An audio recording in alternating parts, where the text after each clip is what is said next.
दोस्तों, कहानी का आनंद लेने के लिए कहानी को पूरा सुनिएगा और अगर कहानी अच्छी लगे तो लाइक कीजिएगा और चैनल को सब्सक्राइब कर लीजिएगा। तो चलिए स्टार्ट करते हैं। रविवार का दिन था। छुट्टी होने के कारण मैं इत्मीनान से अपने कमरे में अखबार पढ़ रहा था तो अचानक चाचा जी पर नज़र पड़ी। वे सामने उदास व शांत खड़े हुए थे। मैंने बैठने का आग्रह करते हुए कहा, क्या बात है चाचा जी, परेशान से लग रहे हैं? तबीयत तो ठीक है ना? मैं ठीक हूँ बेटा, तुमसे कुछ कहना चाहता हूँ। बैठने के बाद चाचा जी ने धीरे से कहा। मैंने अखबार एक ओर रखते हुए कहा, तो कहिए ना चाचा जी। लेकिन चाचा जी शांत ही बैठे रहे। मैंने आग्रह करते हुए कहा, क्या बात है चाचा जी, जो दिल में है बेझिझक कह दीजिए। आपका कथन मेरे लिए आदेश है। चाचा जी की चुप्पी दरअसल मेरी बेचैनी बढ़ा रही थी। बेटा पवन, तूने कभी भी मेरी बात नहीं टाली है। आज भी इसी उम्मीद से तेरे पास आया हूँ। तेरी चाची का और मेरा विचार है कि तू मिताली से शादी कर ले, उसे सहारा दे दे। बेचारी कम उम्र में विधवा हो गई है और दुनिया में एकदम अकेली है। मायके में उसका कोई नहीं है। हम बूढ़ा बूढ़ी का क्या भरोसा, तब वह अकेली कहाँ जाएगी। चाचा जी ने धीरे धीरे अपनी बात रखी। उनकी आंखें सजल हो उठी थी, गला भर आया था। मैं चाचा जी की बातें सुन रहा था और क्या कहूँ समझ नहीं पा रहा था। मेरे समक्ष एक ओर चाचा चाची का निर्णय था तो दूसरी ओर मेरा प्यार जो पनप चुका था। मुझे लग रहा था कि यह बात सच है कि जीवन पथ का अगला मोड़ क्या और कैसा होगा कोई नहीं जानता। आज जीवन पथ का ऐसा मोड़ मेरे समक्ष आ खड़ा हुआ था जिसमें मुझे अपने परिवार के प्रति अपने कर्तव्य एवं अपने प्यार में से किसी एक का चुनाव करना था। मेरे जीवन पथ का प्रथम पड़ाव बचपन शुरू में काफ़ी खुशहाल था। मैं अपने माता पिता की इकलौती संतान हूँ। पापा बैंक में मैनेजर थे और माँ कुशल गृहिणी। चूँकि पापा घर के बड़े बेटे थे और माँ अच्छे स्वभाव की महिला थी, इसलिए मेरी वृद्धा दादी हमारे साथ ही रहती थी। मुझे माँ बाप के साथ दादी का भी भरपूर स्नेह प्यार मिलता रहा। पटना के सबसे अच्छे स्कूल में मेरा दाखिला करवाया गया था। पढ़ाई में मेरी विशेष दिलचस्पी थी और शुरू से ही मैं मेधावी रहा, इसलिए अच्छे अंक लाता था। पढ़ाई के साथ साथ खेलकूद, गायन आदि में भी मेरी विशेष रुचि थी। मुझे माँ पापा का पूरा प्रोत्साहन मिलता रहा, इसलिए सभी क्षेत्रों में अच्छा कर मैं परिवार एवं स्कूल की आंखों का तारा बना रहा। मेरे जीवन पथ में अचानक ही अत्यंत कठिन और पथरीला मोड़ आ खड़ा हुआ। मैं उस समय कक्षा 8 में पढ़ता था। माँ पापा का अचानक रोड एक्सीडेंट में देहांत हो गया। मेरे पास इस दुख को सहने की न तो बुद्धि थी न ही हिम्मत। मैं हताश और हारा हुआ सा सिर्फ रोता रहता था। उस कठिन समय में दादी ने मुझे ढांढस बंधाया और अपने छोटे बेटे यानी मेरे चाचा जी के घर मुझे ले आई। मैं चाचा चाची के साथ जमशेदपुर में रहने लगा। उनका इकलौता बेटा पीयूष था। वह मुझसे 2 साल छोटा था। चाचा जी ने उसी के स्कूल में मेरा नाम लिखवा दिया। मैं वहाँ भी अच्छे अंकों से पास होने लगा। चाचा चाची मेरे रहने, खाने पीने, पढ़ने लिखने आदि सभी व्यवस्था देखते, लेकिन मेरे और पीयूष के प्रति उनके व्यवहार में थोड़ा फर्क रहता। जैसे चाची मुझसे नज़रें बचाकर पीयूष को कुछ स्पेशल खाने को देती, लेकिन पीयूष मेरे लाख मना करने पर भी उसे मुझसे शेयर करता। मैं चाचा चाची के सारे भेदभाव नज़रअंदाज कर तहे दिल से उनका आभार मानता कि उन्होंने मुझ बेसहारा को सहारा तो दिया ही, अच्छे स्कूल में मेरा नाम भी लिखवाया। मेरी दादी जब तक रही मुझ पर विशेष ध्यान देती रही, किंतु वे माँ पापा के आकस्मिक निधन से अंदर तक टूट चुकी थी। उनके जाने के 2 वर्ष बाद वे भी चल बसीं। चाचा चाची पीयूष की उच्च शिक्षा हेतु अक्सर चर्चा करते, किंतु मेरे संबंध में ऐसी कोई जिज्ञासा नहीं व्यक्त करते। मैंने 12वीं की परीक्षा उच्च अंकों से पास की। फिर बीकॉम करने के बाद बैंक परीक्षा में उत्तीर्ण होकर मैं सरकारी बैंक में पीओ बन गया। इत्तेफाक से मेरी नियुक्ति जमशेदपुर में ही हुई तो मैं चाचा चाची के साथ ही रहा। वैसे भी मेरी दिली इच्छा यही थी कि मैं चाचा चाची के साथ रहकर उन्हें सहयोग दूं, क्योंकि दोनों को ही बढ़ती उम्र के साथ साथ स्वास्थ्य संबंधी समस्याएं भी होने लगी थी। पीयूष ने बेंगलुरु से एमबीए किया, वहीं उसका एक मल्टीनेशनल कंपनी में सिलेक्शन हो गया। हम सभी उसकी खुशी से खुश थे। उसे जल्दी ही अपनी जूनियर मिताली से प्यार हो गया तो चाचा चाची ने उसकी पसंद को सहर्ष स्वीकार करते हुए धूमधाम से उसका विवाह कर दिया। शादी के बाद पीयूष और मिताली बेंगलुरु लौट गए। पीयूष की शादी के बाद मेरा मन कुछ ज़्यादा ही खालीपन महसूस करने लगा। उसी दौरान कविता ने कब इसमें जगह बना ली मुझे पता ही नहीं चला। कविता मेरी ही बस से आती जाती थी। सुंदर, सुशील, सभ्य कविता विशाल हृदय मालूम होती, क्योंकि हमेशा ही सबकी सहायता हेतु तत्पर दिखाई देती। कभी किसी अंधे को सड़क पार करवाती तो कभी किसी बच्चे की सहायता करती। बस में वृद्ध या गर्भवती महिला को तुरंत अपनी सीट ऑफर कर देती। मुझे उसकी ये सब बातें बहुत अच्छी लगती थी, क्योंकि वे मेरे स्वभाव से मेल खाती थी। हम दोनों में छोटी छोटी बातें होने लगी।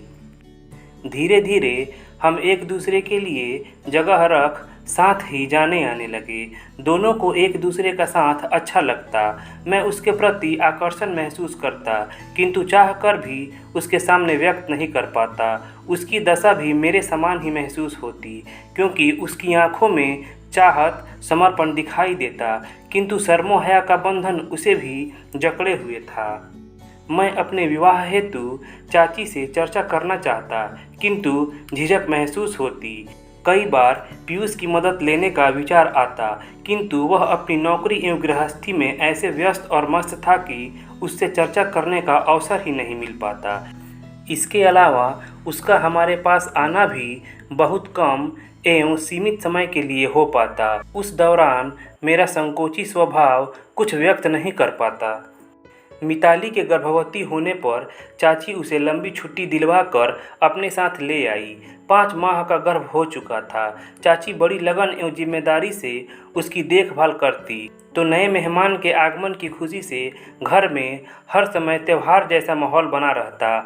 मैं अपने संकोची स्वभाव के कारण मिताली से थोड़ा दूर दूर ही रहता। हम दोनों में कभी कभी ही कुछ बात होती। जीवन अपनी गति से चल रहा था कि अचानक पीयूष का रोड एक्सीडेंट में देहांत हो गया। घर में मानो कोहराम मच गया। चाचा चाची का रो रो कर बुरा हाल था। मिताली तो पत्थर की मूर्ति सी बन गई, एकदम शांत, गमगीन। मैं स्वयं के साथ साथ सभी को संभालने का असफल कोशिश में लगा रहता। मिताली को समझाते हुए कहता कि मिताली, कम से कम बच्चे के बारे में तो सोचो, उस पर बुरा प्रभाव पड़ेगा। तो वह आंसू पोंछते हुए सुबकने लगती। पीयूष के जाने के बाद हम सभी का जीवन रंगहीन, उमंगहीन हो गया था।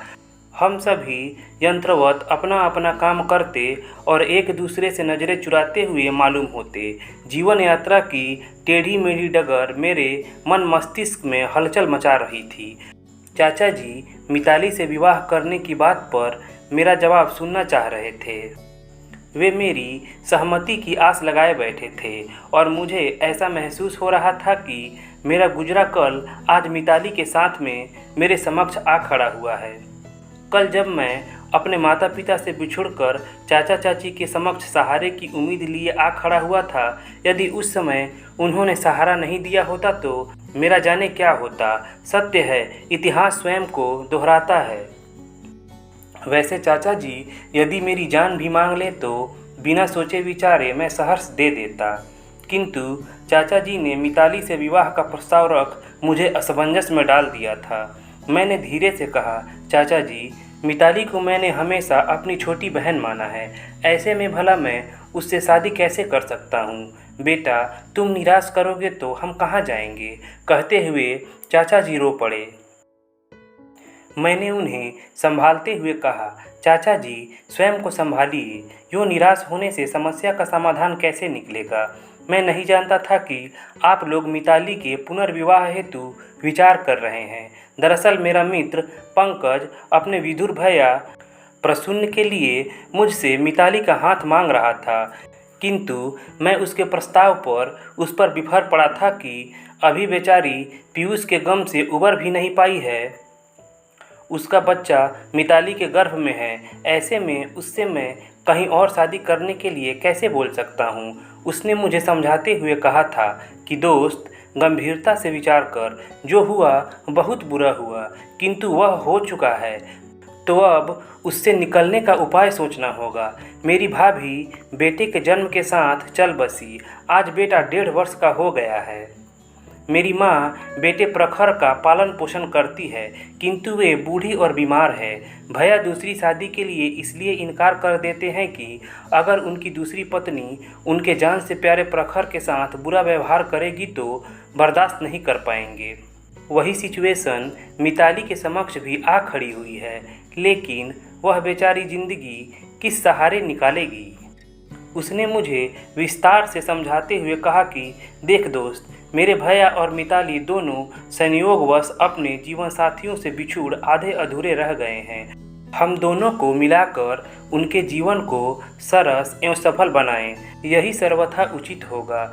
मैंने बहुत चिंतन मनन के बाद तेरे समक्ष यह प्रस्ताव रखा है। दोनों एक दूसरे के बच्चे को अपनाकर जीवन साथी बन जाएं। इसी में दोनों का सुख है। जो घटित हुआ उसे तो बदला नहीं जा सकता, किंतु उनका भविष्य तो अवश्य सुधारा जा सकता है। गंभीरता से विचार करने पर मुझे भी पंकज का प्रस्ताव उचित लगा, किंतु आप लोगों से इसके बारे में चर्चा करने का साहस मुझ में न था। आज आपने चर्चा की तो कहने का साहस जुटा पाया। चाचा जी मेरी बातें शांति से सुन रहे थे और समझ भी रहे थे, क्योंकि अब वे संतुष्ट नजर आ रहे थे। चाची जी, जो अब तक पर्दे की ओट से हमारी बातें सुन रही थी, लपक कर हमारे सामने आ खड़ी हुई और अधीरता से बोली, बेटा कैसे हैं पंकज के भैया, क्या करते हैं, उम्र क्या है उनकी, और क्या तू उनसे मिला है, वगैरह वगैरह। मैंने उनको पलंग पर बैठाते हुए कहा, चाची जी पहले आप इत्मीनान से बैठिए, मैं सब बताता हूँ। बड़े नेक और संस्कारवान इंसान हैं, सरकारी स्कूल में शिक्षक हैं और मेरी ही उम्र के होंगे, क्योंकि पंकज से 2 साल ही बड़े हैं। पंकज मुझसे लगभग 2 साल ही छोटा है। वैसे आप लोग पहले उनसे मिल लीजिए, उसके बाद निर्णय लीजिएगा। मैं तो मिताली को देखकर चिंतित हो जाता हूँ, समझ नहीं पाता हूँ कि वह इस बात के लिए तैयार होगी या नहीं। अभी बेहद गुमसुम व गमगीन रहती है। बेटा तू चिंता न कर, उसे विवाह के लिए हम सभी को प्रोत्साहित करना होगा। विवाह होने से वह स्वयं को सुरक्षित महसूस करेगी, जिसका प्रभाव गर्भ पर भी सकारात्मक पड़ेगा। बेटा वह अभी स्वयं को अकेली एवं असुरक्षित महसूस करती होगी। एक औरत होने के नाते मैं उसकी भावनाएं समझ सकती हूँ। यदि उसे सहारा मिल जाएगा तब उसे दुनिया और जीवन प्रकाशवान लगने लगेगा। हम सबके सहयोग और प्रोत्साहन से वह सामान्य जीवन के प्रति अग्रसर हो जाएगी, चाची ने समझाते हुए कहा। फिर चाची 2 मिनट बाद बोली, बेटा पवन, मिताली की शादी के बाद हम तेरी शादी भी कर देना चाहते हैं। ठीक है चाची, लेकिन अभी हमें सिर्फ मिताली के संबंध में ही सोचना चाहिए। कच्ची उम्र में बड़ी विपदा उस पर आ पड़ी है। हाँ बेटा, बहुत दुख लगता है उसे यूँ मूर्त बना देखकर, लेकिन तेरी जिम्मेदारी भी पूरी कर देना चाहता हूँ। कोई नज़र में हो तो बता देना। कहते हुए चाची ने स्नेह से मेरा सिर सहला दिया। मैं कविता को याद कर आहिस्ता से मुस्कुरा दिया। प्रसून भैया के साथ मिताली की शादी कर दी गई। उनके प्यार, संरक्षण एवं हम सभी के स्नेह, सहयोग एवं प्रोत्साहन से मिताली ने स्वयं को संभाल लिया। समय से उसने प्यारी सी बेटी को जन्म दिया तो हम सभी को सारा संसार गुलजार महसूस होने लगा। सबसे बड़ी बात तो यह हुई कि अब मिताली खुश रहने लगी।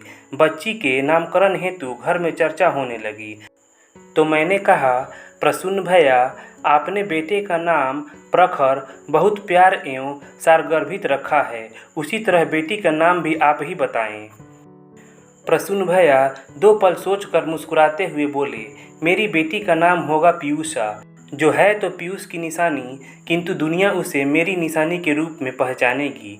फिर प्यार से उन्होंने मिताली की ओर देखा।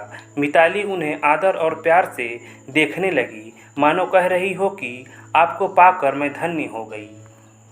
तो दोस्तों, अगर कहानी अच्छी लगी हो तो प्लीज़ लाइक कीजिएगा, और आपने मेरे चैनल को सब्सक्राइब नहीं किया है तो प्लीज़ सब्सक्राइब कीजिएगा। चलिए मिलते हैं अगले कहानी वाले वीडियो में। धन्यवाद।